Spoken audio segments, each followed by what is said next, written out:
À 104 ans, la vue a baissé, mais sa mémoire est restée intacte.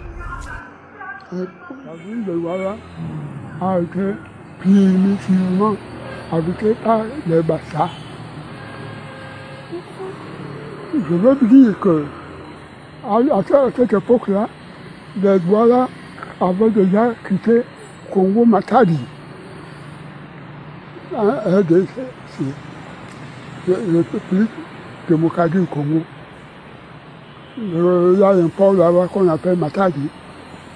C'est de là que sont partis les Douala. Il y a ce petit coin qui raconte nos origines. C'est le coin Congo d'où sont partis les Douala. Une bonne partie tout au moins. On n'est pas parti d'un seul village congolais. Vous avez là-bas un masque doté d'une histoire un peu particulière. Il a failli tuer un blanc au Congo. Je n'irai pas dans le détail. Nous gardons ce coin Congo pour que personne, pour que aucun fils, aucune fille de ce terroir Sawa n'oublie d'où il vient. On dit que c'était pour une histoire de mauvais partage de viande d'éléphant. Ils étaient fâchés, Douala dit non, je ne reste plus ici, je m'en vais avec ma famille. C'est comme ça que les Douala sont partis du Congo-Matadi pour un peu plus au nord, sur la côte du Cameroun. Ils ont entré d'abord du côté de Manoka, en Sénégal-Maritime.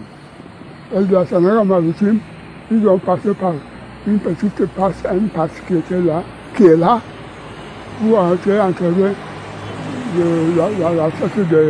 Bouri. Et de là, ils venaient de temps en temps pêcher du côté en aval, là, du côté de Manoka, là où on appelle aujourd'hui Mbengamsumbo. Et ils trouvaient que des pots de bananes venaient au moment de la marée basse. Ces pots de bananes venaient de gens qui devaient se trouver un peu plus haut là-bas, sur le fleuve, qu'ils avaient toujours évité. Alors, ils se sont regardés un jour et dit non, tant qu'à faire, nous remontons le fleuve. Du Manoka, ils ont remonté le fleuve et ils ont trouvé le bassin. Le bassin était là.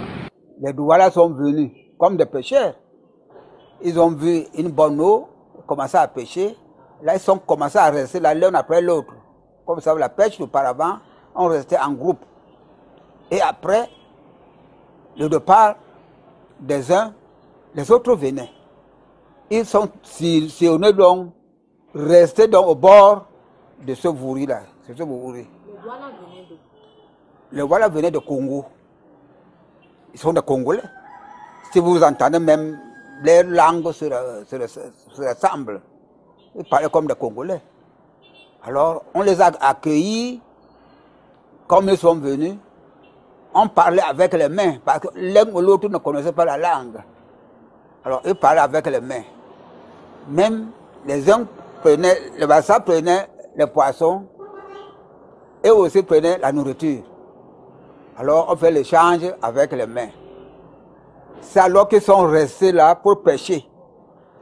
Les Bassa, les Bakoko, ensuite les Douala, voici donc les premiers habitants, ceux que l'histoire a appelés les autochtones de la ville. Mais d'où venaient-ils ?